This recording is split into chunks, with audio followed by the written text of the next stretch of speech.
let's talk about selecting your dog. You see a lot of videos about training and what to do with your dog, but not many talk about what happens before that. And the before that is oftentimes the reason why so many dogs are in shelters. Why? Because people selected the wrong breed for their lifestyle. So if you are a person that's very active, goes on a lot of hikes and vacations that are dog friendly and take your dog along everywhere, then you can select a breed that is highly energetic because you have an outlet for this dog. However, if you are somebody who works 9 to 5 and can't wait to get home and relax, then those breeds would not be for you.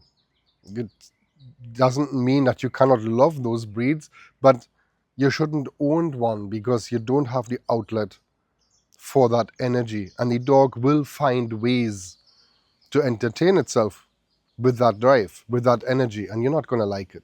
Yeah. So a lot of dogs then end up in shelters for no other reason than that they were wrongfully selected. So let's get into that a little bit. So if you have a puppy or dog, and I don't want to discriminate here, it's a blank slate of a dog that you take into your home, you would have selected for your lifestyle, for your energy level, for your activity level. What comes next? And I hear it a lot where people say, oh, you have to wait a few months for the puppy to settle in before you can do anything and any training, or the dog has to have all the vaccinations before you can start training. And simply not true. There's things that you can do at the home where the puppy is already walking around that can set the tone for the puppy's life later. What do I mean by that? You can teach a puppy an activity that you want to engage the dog in later. And you can do so in play, because they're little puppies and they're playful, or they're a rescue dog and they're kind of cautious.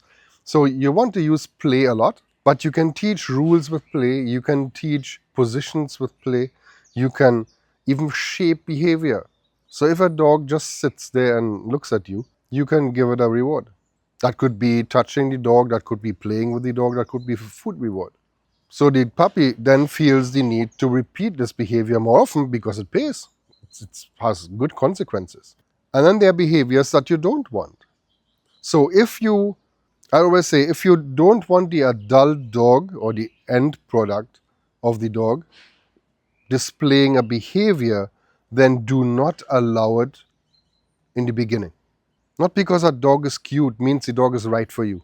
Because that cuteness that a lot of people base their decisions on wears off after a few months, and then you're dealing more than a decade with the rest of the dog. That is what you have to look at. What you're getting the rest of the time, not what the cute little puppy is in front of you. Too many times those decisions are made based on emotions rather than thinking it through.